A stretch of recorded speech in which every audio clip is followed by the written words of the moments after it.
malam Bu Mentari dan juga teman-teman. Hari ini kami akan mempresentasikan hasil observasi UMKM sebagai tugas proyek mata kuliah penganggaran kami, yaitu di UMKM Ceker Oleng.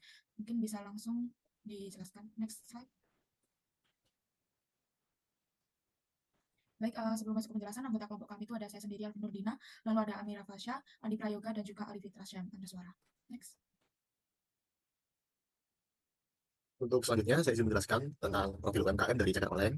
Jadi untuk nama usaha itu Ceker Oleng, jenis usahanya itu di bidang kuliner pedas. Untuk lokasi ada di Jalan Kertojoyo Selatan, nomor 28, Merjosari, Lokwaru, Kota Malang. Untuk menu andalan dari Ceker Oleng, yaitu ada ceker dan sayap ayam pedas dengan bumbu khas. Ciri khas dari UMKM ini, itu rasa pedas yang mengguyang lidah. Terus yang kedua, ada tingkat kepedasan yang bisa disesuaikan.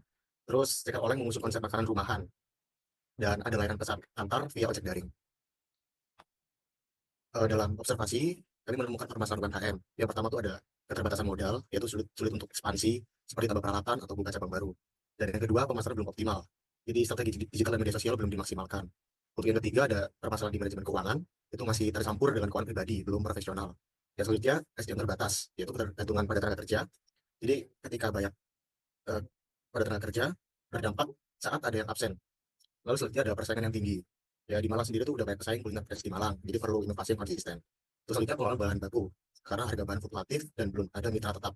Dan selanjutnya legalitas belum lengkap, seperti perizinan NIP, PRT, dan halal belum dimiliki.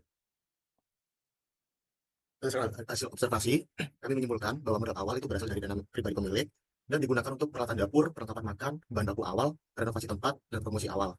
Yang kedua untuk fokus produknya, itu ceker pedas dan sayap pedas dengan bumbu khas. Dan racikan resep yang turun-temurun, jadi cocok untuk selera anak muda. Untuk penjualan harian, sekitar kurang lebih 25 bungkus per hari. Dengan harga ceker 12.000, harga sayap atau mix 15.000, sehingga dapat dijumlahkan untuk omset hariannya itu 350.000 sampai 400.000. Untuk produksinya, ada bahan banyak ceker, sayap, dan cabai rawit. Jadi cara pembuatannya, eh, ceker dan sayap ayam diperoleh setiap pagi dari pemasok lokal yang sudah terpercaya. Bahan baku diterima dalam kondisi segar dan siap untuk diproses pada hari yang sama. Yang setelah diterima, yaitu dilakukan pencucian bersih, lalu direbus hingga empuk. Selanjutnya ada pengolahan bumbu. Jadi bumbu ini artikan sendiri, disiapkan dari campuran cabai, bawang, dan rempah pilihan. Dan selanjutnya ada proses pemasakan. Jadi ceker dan ayam yang telah direbus, kemudian dimasak kembali bersama bumbu pedas hingga bumbu meresap sempurna. Untuk biaya produksinya seperti ini, ada biaya bahan baku, itu ceker 3 kilo, estimasi menghasilkan 60.000 per hari, terus ada saya 3 kilo, 90.000 per hari, cabai rawit setengah kilogram, 10.000 per hari. Dan untuk biaya overhead pabrik, itu ada LPG 46.000, totalnya 6 kilogram per bulan. Jadi estimasi untuk harinya itu 1.533. Terus selanjutnya ada air 10 galon sebulan, yang kalau dihitung per hari, jadi Rp2.300. Selanjutnya ada kaset putih, satu bungkus 9.000, yang hariannya bisa diestimasikan Rp3.000. Untuk tenaga kerja, ceker ini sebenarnya dikelola secara mandiri oleh pemilik tanpa melibatkan tenaga kerja tetap dari luar. Padahal pendirian usaha seluruh kegiatan mulai dari pembelian bahan baku, pembersihan ceker, perebusan, dan pengolahan bumbu, hingga pengemasan dilakukan sendiri oleh pemilik. Sistem ini diterapkan untuk menjaga kualitas produk dan efisiensi di tahap awal usaha. Untuk upah dan gaji, ya karena usaha ceker ini sepenuhnya dikelola mandiri oleh pemilik tanpa bantuan tenaga kerja dari luar, maka tidak terdapat sistem pembagian gaji untuk karyawan dan gaji langsung diterima oleh pemilik sendiri senilai 50.000 per hari. Untuk biaya pengiriman, eh, ini berbeda dengan usaha kuliner pada umumnya yang sudah menggunakan layanan pengiriman seperti Shopee Food, GoFood, tapi usaha ini diantar sendiri oleh pemilik sekitar 2 juta per pesanan. Untuk biaya pengemasan, setiap pembelian dibawa pulang, ceker dikemas menggunakan plastik bening ukuran 1 kilogram dengan kertas tebal. Setelah kemasan plastik ini kemudian dimasukkan ke dalam kotak styrofoam agar produk tetap terlindungi dan hangat selama perjalanan. Biaya pengemasan cat plastik kiloan itu 9.000 per pack dan kotak styrofoam itu 7.000 per 25 pieces.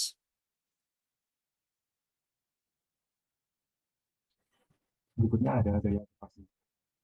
Nah, ini tuh terdapat ada gaya pemasaran. Nah, ini tuh pemasaran untuk kita sendiri itu dilakukan secara mandiri oleh pemilik melalui platform media sosial seperti Instagram dan TikTok.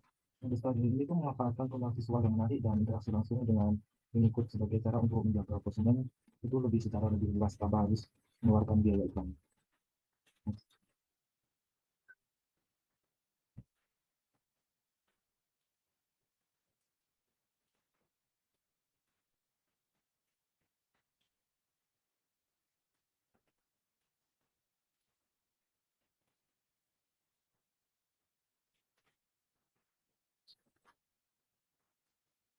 Nah, kemudian berikutnya itu ada biaya penggunaan mesin. Hal ini tuh dalam operasionalnya sehari-hari itu ceker online itu tidak menggunakan mesin industri.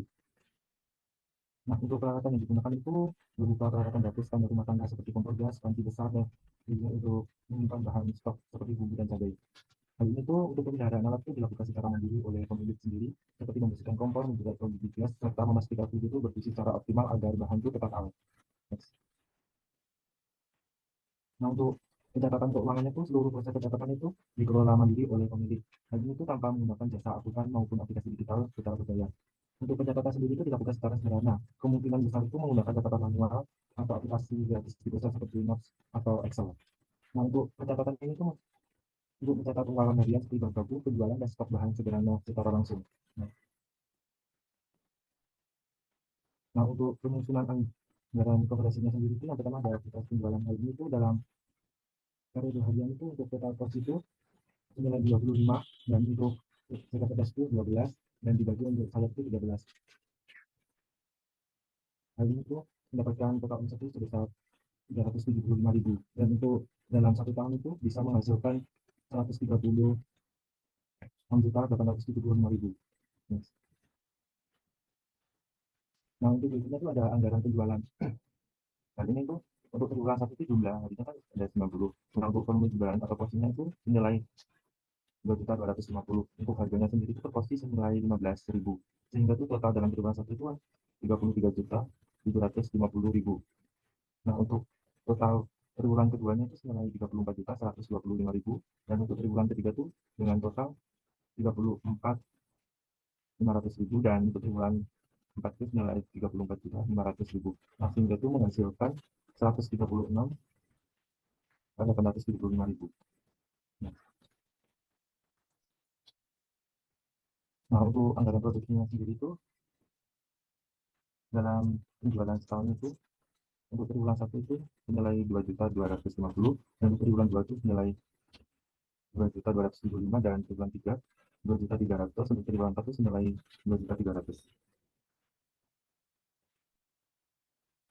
Nah, untuk pendidikan nakes sendiri itu pada triwulan 1 itu senilai 228, untuk triwulan 2 228 juga, dan triwulan 3 dan 4 sama 228. Untuk persediaan dijual itu dalam setahun itu untuk triwulan 1 itu senilai 2.478, untuk triwulan 2 itu senilai 2.503 dan triwulan 3 dan 4 itu senilai 2.528. Nah, untuk hal ini tuh sehingga itu persediaan awalnya tuh untuk triwulan 1 itu senilai triwulan 1 sampai 4 itu 228, sehingga itu untuk produksinya tuh untuk triwulan 1 itu 2.250, triwulan 2 2.275, untuk triwulan 3 dan 4 itu 2.300.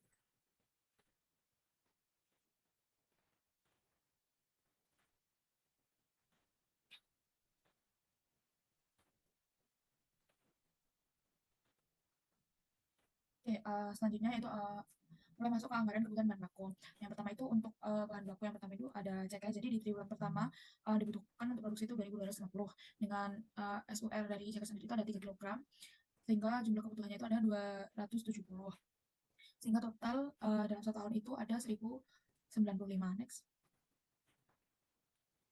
Nah, selanjutnya untuk sayap ini kurang lebih sama dengan yang ceker tadi. Next.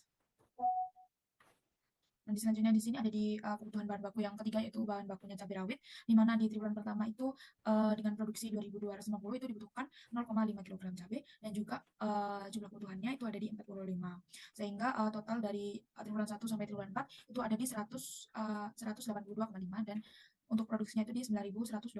Next. Lalu untuk anggaran biaya bahan bakunya yang pertama untuk ceker, karena ceker ini harganya itu 20.000 per kilogram, jadi tinggal kebutuhan tadi 270 dikali dengan harga per kilogram, sehingga biaya yang diperlukan untuk produksi ceker pedas dalam satu triwulan itu dibutuhkan 5.400.000.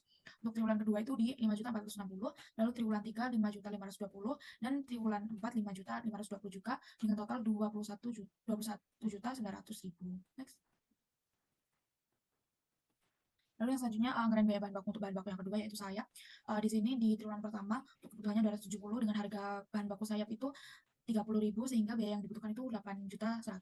Di triwulan kedua 8.190 dan di triwulan 3 8.250 sama dengan triwulan 4 sehingga totalnya itu 32.850.000. Next. Nah, yang terakhir itu ada anggaran biaya bahan baku untuk cabai rawit. Di mana harga per kilogram cabai rawit ini kita ambil rata-rata yaitu 20.000 dengan total kebutuhannya 45 dalam triwulan 1 sehingga biayanya itu 900.000. Di triwulan 2 kita membutuhkan biaya 910.000 untuk 45,5 cabai, dan di triwulan selanjutnya 920 sampai di triwulan 4 sehingga totalnya ada di 3.650.000. Baik, selanjutnya ada anggaran overhead pabrik. Yang pertama tuh LPG itu dibutuhnya itu 522.000 per tahun. Yang kedua itu air minum, kebutuhannya tuh 840.000 per tahun. Kemudian kresek putih 1.095.000 per tahun. Styrofoamnya itu 2.255.000 per tahun. Jadi total BOP semuanya itu 5.042.000. Terus BOP per triwulannya itu dibagi 3, hasilnya 1.260.500. Next. Selanjutnya ada reaksi laba rugi. Yang pertama itu penjualan per tahun 9.125 itu triwulan 1 tuh menghasilkan 27 juta, triwulan 2 itu menghasilkan 27.300, triwulan 3 itu menghasilkan 27.600, triwulan 4 juga sama 26.700, 27.600. Selanjutnya ada biaya bahan baku. Triwulan 1 itu butuh 5.400.000, triwulan 2 5.460.000, triwulan 3 5.520, triwulan 4 sama. Selanjutnya ada ceker, itu juga dibutuhkan 5.400.000. Triwulan 2 itu 5.460.000, triwulan 3 sama triwulan 4 itu 5.520.000. Selanjutnya ada sayap itu yang triwulan pertama itu kebutuhannya itu 8.100.000, triwulan 2 itu 8.190.000, triwulan 3 dan triwulan 4 itu sebanyak 8.220.000. Sedangkan selanjutnya cabai rawit yang triwulan pertama itu 900.000, triwulan 2 itu 910, triwulan 3 itu 920, triwulan 4 juga 920. Daya TKL-nya itu yang triwulan pertama 4.500.000, triwulan kedua 4.550.000, triwulan 3 dan triwulan 4 4.600.000. Biaya overhead pabriknya yang triwulan pertama itu 1.260.500, yang triwulan 2 itu 1.260.500, sama triwulan 3 dan triwulan 4 juga sama. Jadi total biaya produksi per tahunnya per triwulannya itu 20.160.500. Triwulan kedua tinggal tambahin sama juga, triwulan ketiga dan triwulan keempat juga sama seperti yang triwulan pertama. Jadi laba kotornya itu yang triwulan pertama 6.839.500, triwulan kedua 6.929.500, triwulan ketiga sama triwulan keempat 7.019.500. Next. Selanjutnya adalah anggaran penerimaan kas. Penjualan triwulan pertama itu sebesar 20 juta, triwulan kedua 20.300, triwulan ketiga dan keempat 20.600. Next. Anggaran pengeluaran kas yang triwulan pertama itu 14.400, terus biaya TKL-nya itu 4.500, BOP-nya 1.265.000, jadi totalnya itu dijumlah semua, begitupun dengan triwulan 2, 3, dan 4. Next. Nah, ini anggaran kas sementara, penjualannya tadi udah dimasukin, pokoknya juga dimasukin dari slide sebelumnya. Jadi surplus atau defisitnya itu yang penjualan dikurangi sama pengeluaran. Next. Selanjutnya ada analisis sebab permasalahan berdasarkan hasil penyusutan. Yang pertama itu ketidakseimbangan antara pendapatan dan biaya produksi, karena hasil dari analisis ini terlihat meskipun penjualan stabil setiap triwulan, laba yang diperoleh cenderung tipis. Ini disebabkan oleh tingginya biaya bahan baku, terutama untuk komponen sayap ayam yang memiliki harga 3.000 per kilo, lebih tinggi dibanding ceker. Yang kedua itu ada strategi masalah belum dimaksimalkan dari sisi anggaran. Meskipun ceker oleh ini aktif melalui Instagram dan TikTok, namun tidak ada anggaran yang disiapkan untuk suatu saat takutnya salah satu dibutuhkan seperti promosi iklan berbayar, endorsement, atau micro influencer. Next. Jadi kesimpulannya, usaha ini dari segi operasional itu semuanya dilakukan oleh pemilik, mulai dari produksi, pengemasan, hingga pemasaran. Strategi ini mungkin efisien dalam hal biaya tenaga kerja, namun juga memiliki keterbatasan dari aspek skalabilitas. Nah, dari penyusunan anggaran komprehensif, struktur biaya produksi ini tinggi, terutama dari bahan baku seperti sayur ayam dan cabai rawit, serta overhead seperti kemasan styrofoam dan air minum. Jadi akibatnya itu marginnya per triwulan itu tidak terlalu besar. Namun ada kelebihan lain dari usaha ini terletak pada penggunaan media sosial sebagai media promosi organik, serta adanya komitmen pemilik dalam menjaga kualitas produk dan kepuasan pelanggan. Sekian, terima kasih.